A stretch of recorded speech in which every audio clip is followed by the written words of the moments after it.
going on, guys? Just finishing up pulling the engine out of my car, and I just wanted to go over some stuff with you. If you're new to my channel, I'm the TheProPilot. My name is Jason. Welcome aboard.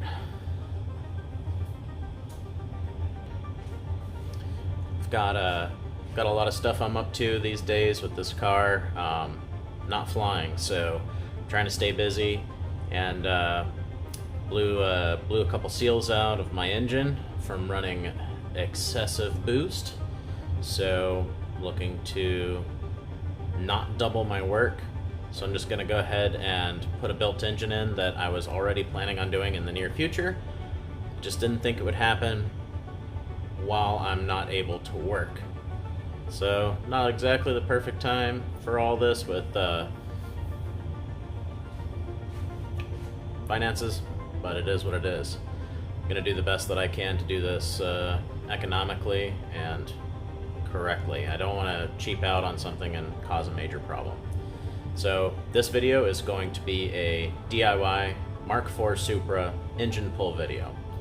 I hope it helps you guys a lot, and I really needed to do one of these 8 engine pulls ago. I've had so many of these cars and done so many of these pulls and builds and just little minor things and big things, so this time I'm going to finally document it, and you're going to get to see what goes into pulling an engine. I've also had my boys, they're always there for me with this fun stuff. They went ahead and they took pictures galore of us pulling the engine out, and that's really exciting. They love this stuff, and my good buddy Pat, he's helped me with every one of these projects, and he's really the reason I'm able to do all this stuff, is because between the two of us, we can do some damage. He's a good guy. He's a good guy.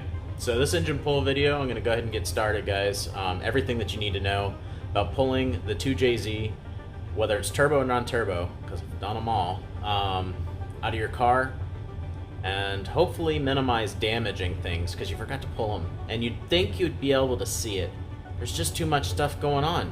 There's just too much going on. So that's going to get me actually to my first point. And my first point is it's a very messy endeavor. You can cause major damage to cosmetics, your headlights. You can pull your headlights, pull your bumper. I didn't do any of that. I didn't do any of that. And I never have, and I'm never going to. Instead, I'm going to suck it up, protect it, take the chance, and do what I can to keep it safe. Kind of like flying in an airplane. Yes, it has risk. What is the risk? Can you minimize the risk, and can you make it safe? It's never going to be safe to the point where nothing can happen. So what you've got to do is try to minimize the risk and minimize your exposure. So that's what we're going to go over. The sooner you can relax and get over the fact that you're going to likely hurt something, the sooner you can get over that and protect the more major parts of your car, like, for example, my headlights. I'm going to do everything in my power to keep them safe every time I pull the motor. This APR thing, I'll get another one if I break it.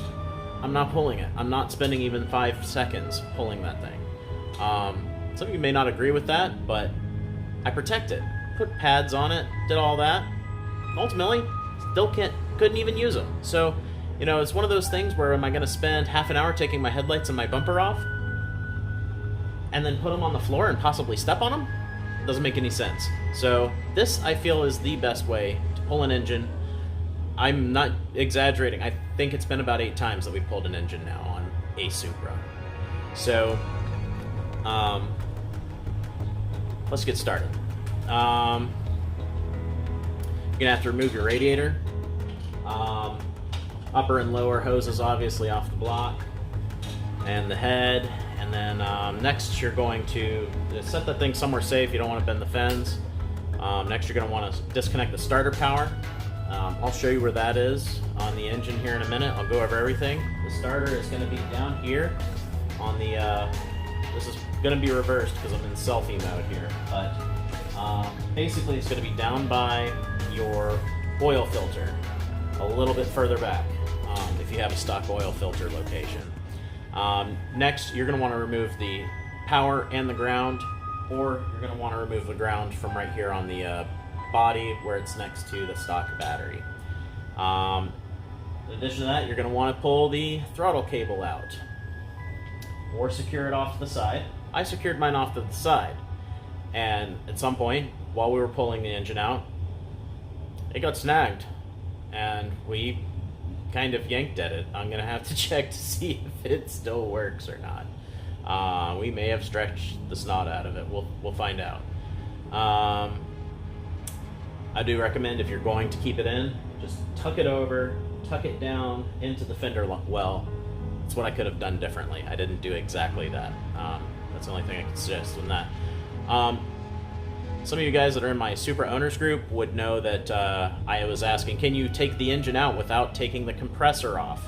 I wanted to know that, not because I'm trying to save the $100, but because I just, as you who follow my channel know, I just replaced the evaporator on this car, and anytime you let moisture get into the system, it's gonna start causing problems with your dryer failing and its pieces break down, and now you got to pull your dash out to get the expansion valve out. That's not a fun job. It's not the worst, but it's definitely not a fun job. You are upside down on your back doing that one. It is not fun.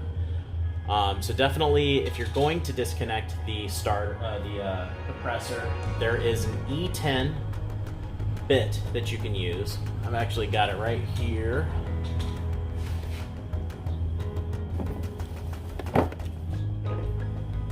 My Harbor Freight E10, and it basically looks like it's basically an external Torx. So it's a stud tool. Basically, it's a stud removal tool. So you're going to want to get one of those. It's an E10, and you can pull all the bolts off of it, and then the stud has a nut on it. You take the nut off, then you take the stud out. While you're at it, go to Ace Hardware and get a really nice bolt of equal length that's going to go through the compressor. Measure it out, but you're going to have to get a bolt that measures through the compressor and a little ways into the block. That way, the next time you want to pull your engine or put it in or change your air compressor, you're not doing the stud thing. I don't really know why they did it that way. It maybe to make it easier to hang the compressor and then bolt it down. I'm not really sure. The other thing you're going to need to do is disconnect the if you do, by the way, with your air compressor, if you do disconnect it, get it vacuumed out before you start pulling the engine. Vacuum your AC system out. It is nasty. That stuff, I had sinus issues the whole rest of the next day because the oil and everything. We opened the garage and there's just nothing you can do. It's bad. So once you're done getting the compressor removed, I bag my fittings now, the ends of these that come off the compressor, and I bagged it. I didn't have the E10 tool at the time. If I had just waited, 12 more hours, I could have done this and not have to risk doing damage to my AC system. But what I did was I bagged it, put a zip tie on it, and tape. I hope that that's good enough. I did my very best to do that as soon as the engine was out. I bagged it and taped it up because I don't want any of that stuff getting into the system. From there, you're going to need to disconnect the power steering hard lines. So go ahead and go over the AC lines here. So these are the lines you're going to want to remove. I'm going to turn this down so it's not all flippy-floppy on you. So these lines here, you're going to disconnect the power steering. It's got a big bolt. It's a 22.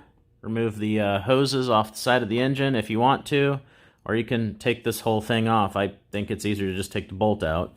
And then your power steering has 10 millimeter bolts that are on the bottom of your block. Okay, so take those off. Here's your starter. I tucked this down below just to get it out of the way. Yeah. All right, so Next thing you're going to want to do is disconnect the power steering hose, the large hose, and the smaller hose. That basically, you're going to have to pump it out if you can. And the next thing you're going to want to do is your exhaust. This is, by the way, this is not a in order thing. I disconnected the exhaust from the mid pipe. Did the intercooler pipes as well. So both sides, intercooler pipes taken off. I bag this because it's way too easy for something to go down in there. I do that on the turbo side as well, but for right now it's not done. The next thing, you're going to want to take your wastegate hoses off. I have my solenoid right here and the 2 ports there. You really want to take note as well that how those hoses, and disconnect the solenoid itself depending on where you have it mounted. But I had my hoses routed through this brake line and I forgot about it. So make sure that you pull all of the wastegate lines. Just take the lines out if you can. And be aware of your power steering lines right here on this rack. That stuff can get messed up really easy, and I'm not sure if there's a solution for getting new ones yet. Get your fuel feed and return on my car. I'm feeling pretty snazzy here. Onto my flex fuel sensor. Got Jiffy tight dry brake quick disconnects, if this thing will focus. Okay. And you can see my feed line. That's my filter right there. And it just, boop, disconnects. It's a beautiful thing. That's my return hose, and that all gets aligned and everything with the transmission in there. And there's a bracket that I made on the trans for the little loop right here. And I put that onto the trans. All right, next thing you're going to want to do is pull the engine harness through the firewall. And that was actually a really big job for me, and I still have stuff to do on that. So you're going to have to pull the engine harness through here. There are several connections in here. Let's see if I can get the light for you. There we go. Several connections in here. The big one is that orange connector, and there's a couple of smaller white connectors. And depending on your harness, you may have to take your traction control and disconnect that as well. And anything else, if you've got aftermarket, anything else that you've done to that as well, you're going to have to remove. So don't forget, I had EDFC connections that were tucked into my harness that I still have to address that. So I had EDFC wiring that was tucked into all of this factory wiring. Long term, having to pull the engine, I forgot about that, man. And that was not fun, having to dig all that stuff back out. So make sure you get anything that's in your harness or that goes through that boot. If you've used that boot, make sure you've got anything in there pulled out. Alternatively, if you want to run stuff through your firewall, you guys may appreciate this actually. And I've since learned this with my race car. Let's see here. There is the ideal spot to run your stuff through. That's where you should be running your wiring. And there's exactly the same one on the other side.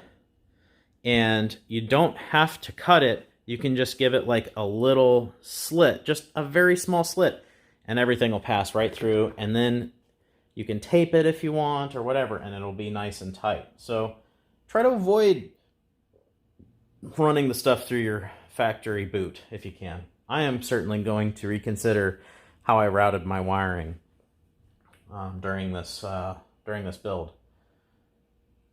All right, so you're also going to need to take the shifter tripod off the transmission. Go ahead and show you that.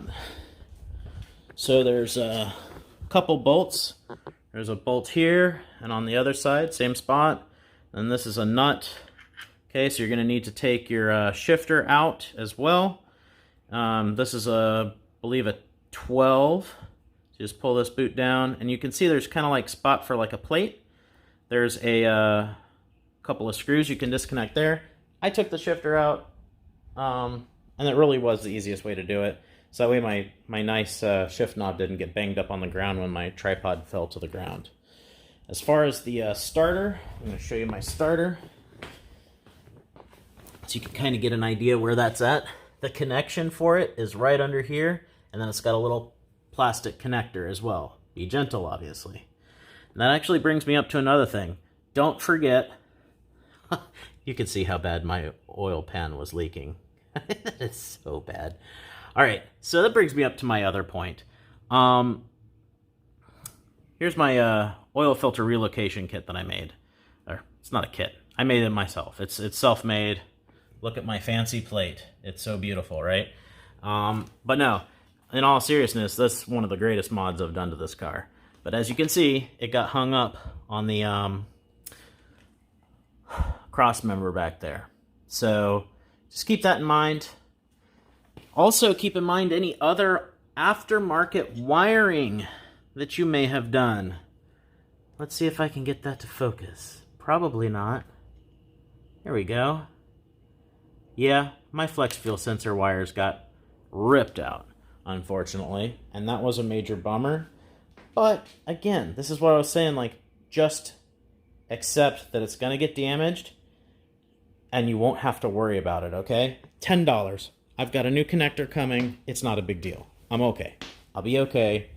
It just wasn't something I was happy about because it was so easy and right there, and I still missed it.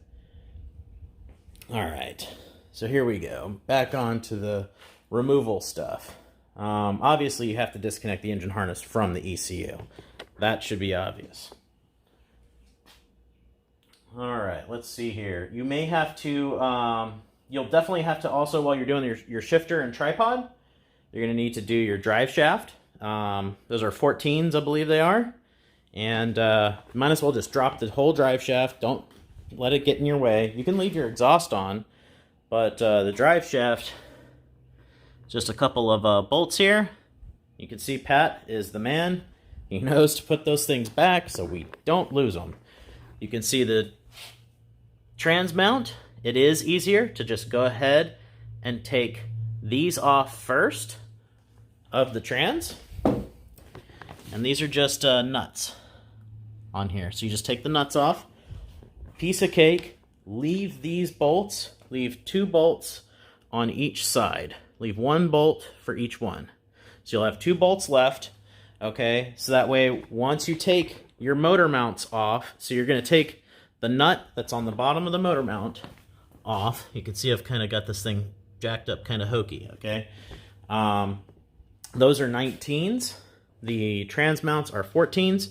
So you're going to remove the 2 bolts that are right here. So look for your cross member. There's a little gully.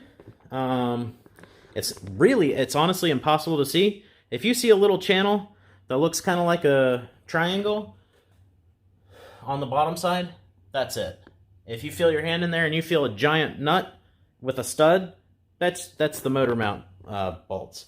Take those off first, then you can take your transmission mount bolts free. Once you've got everything free.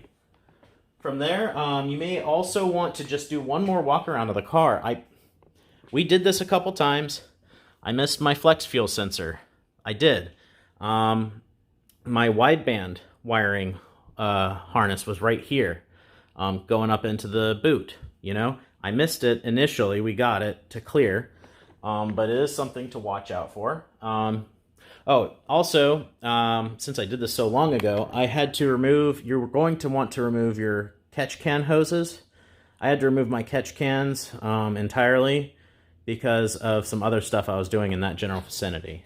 You don't have to remove your catch cans. Mine were full, so I went ahead and took them out and drained them. If you fed anything, I don't think you've noticed, but if you fed anything else through that boot, you got to remember that it's coming out with the harness. Don't forget.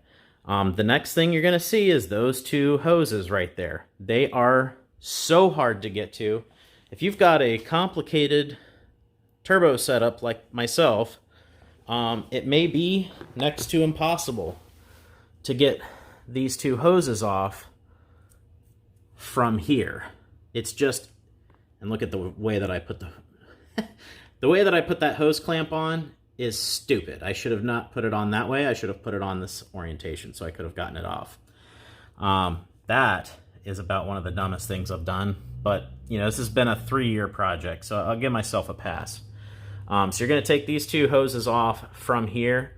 This is the Supra Forums hose mod. I think I've actually gone over what they are in another video from when I first dropped the motor in. So you're going to want to disconnect those heater core lines. Be careful. You can see we kind of squished it a little bit. Try not to squish that too much.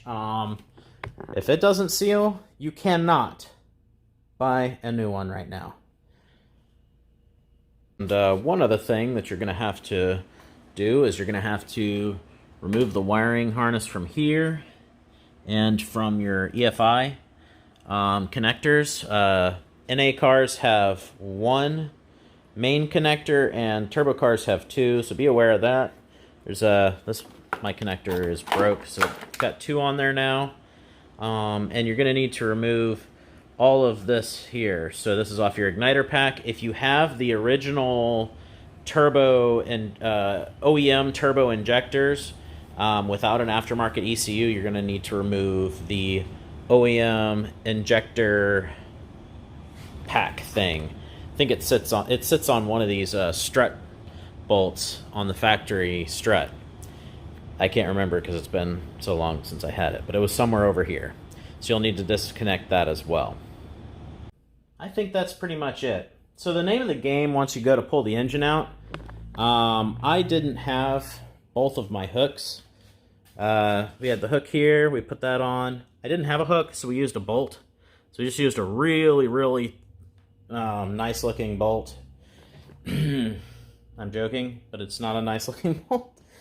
And your chain, you're going to need 3 people. You need 2 people working on pulling the engine and manipulating the engine as it starts to come up. And you're going to need a 3rd person to spot and just walk back and forth, stay, maybe not under the car, but, right there underneath the car, looking back to help clear everything. It's going to give you the best chance of not hitting anything. Just know that as you initially come up, you're going to hit this firewall. There's really no missing that, but try to reduce as much as possible hitting the brake lines and your hard lines over there. From there, you're going to get the motor up a little bit. Once you've got the motor up a little bit, you can then disconnect those transmount, the transmount plate. And the whole thing is going to drop down. Get ready. It makes a pretty substantial bang when it falls to the ground, and you'll think you've dropped something, which you did. So you get the motor up, and because of its shape, you can kind of see its shape and the way that this is fit, and the way that it comes out here is it's tight, but it's totally possible. That's why we took the tripod off. And I left the trans on because it's actually easier this way. Once you take all this stuff off, it comes right out. So come up and then come forward a little bit. And then come up and then come forward a little bit. And as you move it, as you lift it, it's going to sag like this. And the engine's going to be at about a 25, 30 degree angle, something like that, hanging pretty low on the back. And that's okay. If you do have a chain system for your crane that has the worm drive to where you can adjust the tilt of the engine, that's even better. You don't really need it. It's not that heavy. It's not so heavy that you can't do anything and it's just, everything or nothing. You can totally tilt it. I left my ugly mid-pipe connected I'll talk about that later on another video. Ugly. Ugh. But I used that as my leverage point, and I could pick the back of the motor up and the trans up and get it to clear out of this area. Once we got the engine up over my radiator support, I lifted it, turned it a little bit, and then we wheeled the crane away. Other thing that helps tremendously is having quick jacks. If you got a lift, that's great. Even better, these quick jacks were what saved the day for me. Guys, that pretty much wraps it up. That's a lot of talking. That's a lot of work, though, that goes into pulling a motor, but it's not hard. None of it's like, none of the work is like, you know, difficult to do. But what you got to understand is, if you go slow, it's really easy. It's just time consuming. It's lots of little bits that you got to take out. Go slow. Be careful, take a deep breath, do your best, but you're going to probably damage something like I did. I'll show you that next, and that'll be the end of this video. I'm going to move on to my next video, which is going to be damage assessment from my last build. I've had a couple of small failures, and it's good that I caught them. So I'm really glad that I use DEI heat sleeves. I don't get anything from these guys. Well, I got a shirt. They gave me a shirt a long time ago, okay, or whatever. I love their products. As you could tell, I've got their gold tape. I am now going to gold tape everything that's around my exhaust system with those twin turbos. I had a small pinhole leak, and it nearly torched my turbocharger, but the DEI gold tape completely protected it, and I scorched my oil feed line to my number 2 turbo as well. So not only was it getting the oil feed was getting scorched by an exhaust pipe, the wrap protected it, and the DEI silicone sleeve, the hose is completely unaffected inside. It's unreal, completely protected. I did the coating. I did the lava rock wrap. Anyways, I'm just over the moon that seeing that stuff function and actually protect me from burning my car to the ground. I'm so grateful that that stuff worked exactly as I was hoping it would, just in case I made a mistake in how I routed my oil feed lines. When you see, I'm going to show you this real briefly, and I'm going to do a nicer video on it next. I hope you guys enjoy it. I hope you enjoyed this video. And please hit that like and subscribe. Share the video if you feel like it. I don't know. Have fun, though, okay? And be sure to share this with your family. Share it with your kids if you can. So here's the wastegate line that got ripped out. This one is fine. But here's where it got torn out. And it got caught up on the brake lines. So you can see the fitting down there, just ripped clean out. Same thing happened to this line as well. Again, though, it's really buried in there. It's hard to see. I used the aluminum sleeving stuff, but it's really more made for the other stuff. Like I said, guys, hope you enjoyed this video. The car is safe. The engine is safe. I'm about to start dismounting the transmission and get this thing down to the engine shop. Hope you enjoy the video. See you guys. And moving on to what you do with the engine and transmission after you've gotten it out. Hope this is going to help you, because I've already got my brackets off for my motor mounts and everything, and the entire engine is already torn down. But what you're going to want to do, take your engine and transmission, and you're going to set it down on the ground initially with very, very light load, and set up pads or jack stands or something. I used pinch welds, jack pads, And I stuck those underneath the motor mount bolts. There's studs that stick out. And I put the cross right in there from the pinch weld jack pads, one on each side. Lifted the motor back up, slid them down in between, and then set the motor down a little bit. And it sat down like this. It didn't like it, of course, so what I did, I wasn't expecting it to sit that pretty. So what I did was I got some wood and 2 more jack pads, and I just set down the transmission mount with its studs right on the wood. And that kept the motor completely level. And it was solid, completely solid. It was as solid as if your car was sitting up on jack pads, which is what you do when you jack your car up. Yeah, so that went really well. Once you've got the engine on the ground, what you're going to need to do next is, what you see here, is remove the transmission. First thing you're going to want to do is remove these inspection covers. Those are 12mm bolts.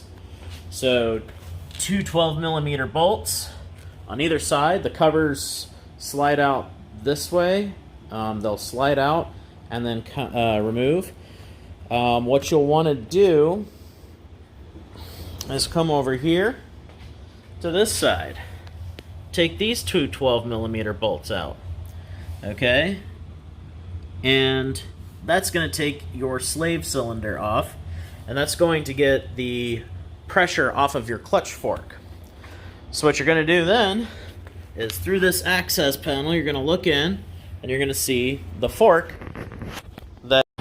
You'll see the fork, and there's really no mistaking it. Okay, it's a piece of cake. It's lined up with that hole there, and it's sitting right over top, and it just pops out of this little bracket. Okay, the fork, I'm sorry, I don't know where my fork is. There's the slave cylinder, so the fork must be down here too. There it is, there's the fork. Alright, so from there you pop the fork out, and then what's going to make it really easy is, of course, my engine's taken completely apart, but with the spark plugs. You take all the spark plugs out, okay, and that's going to make this so easy.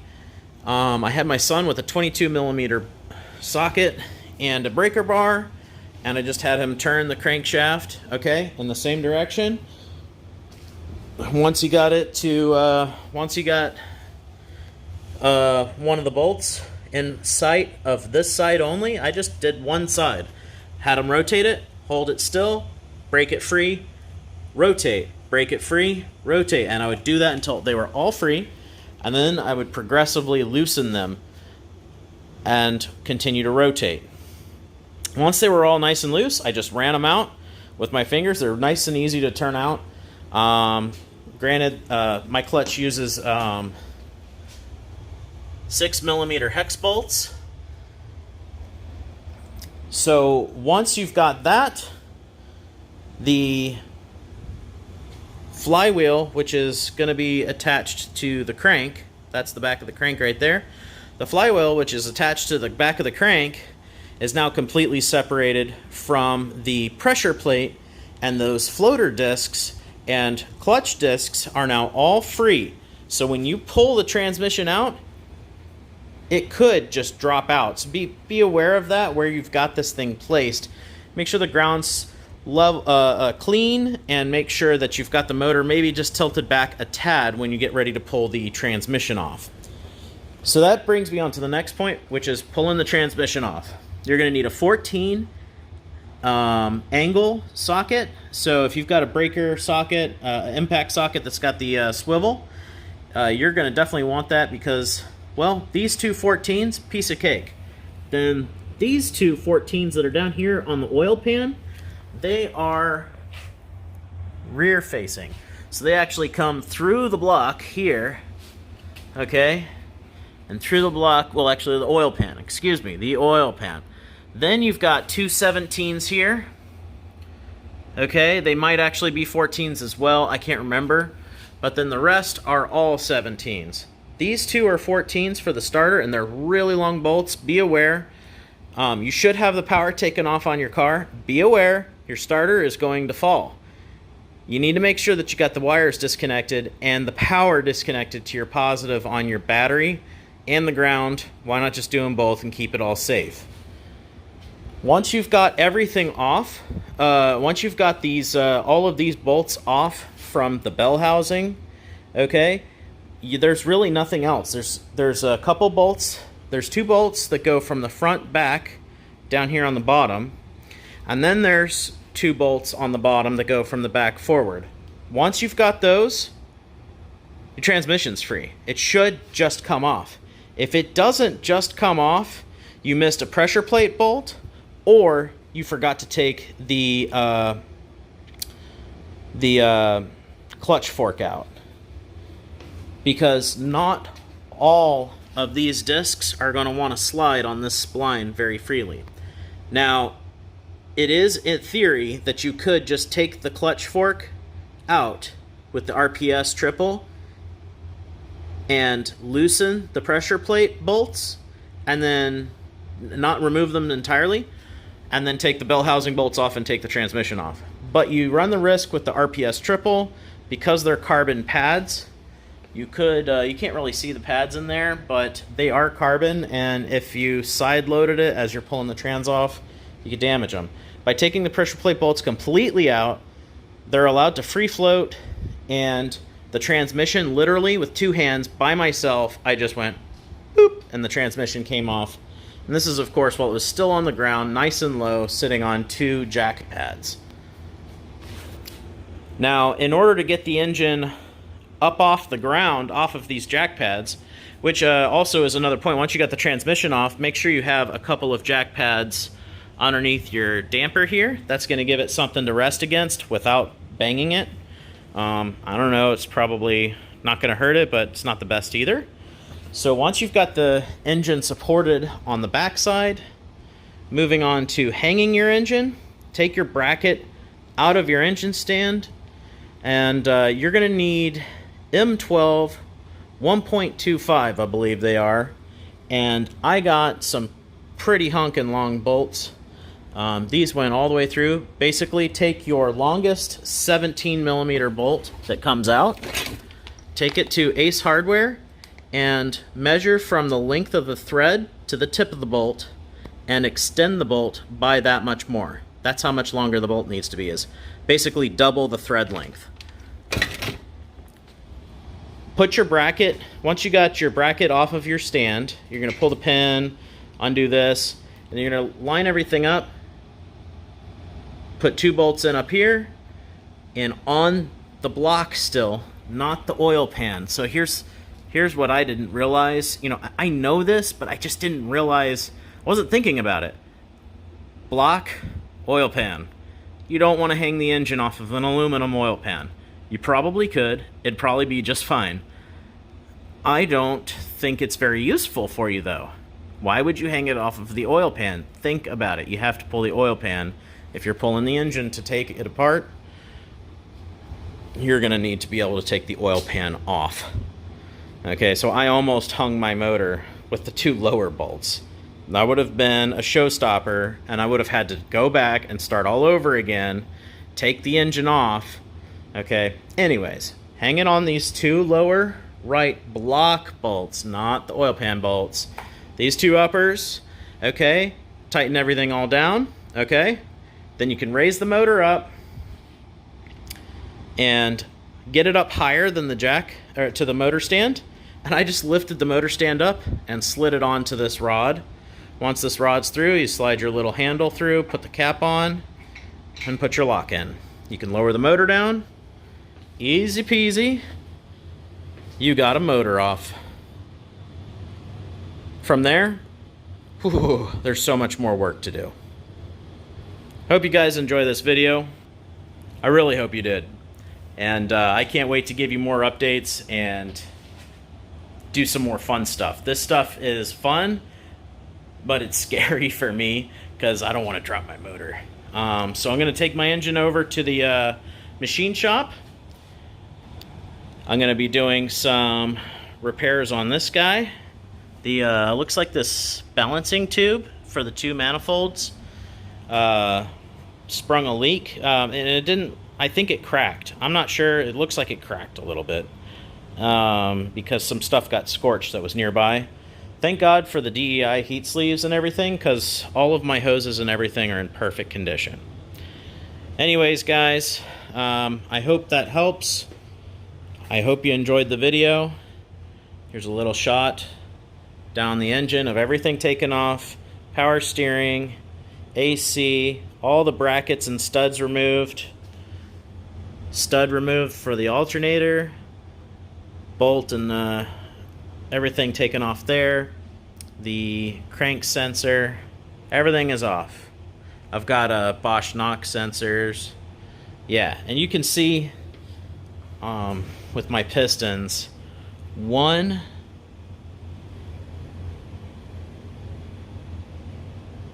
3, 4 are soaked in oil. I looked at my head, and that's my new VVTi head. That's the non-VVTi head. Looked at the valves. They're not dirty, but you can see that the valve stems were definitely leaking. It's a 25-year-old car. I'd say it had a pretty good run. Thank you guys so much for the support. See you next video.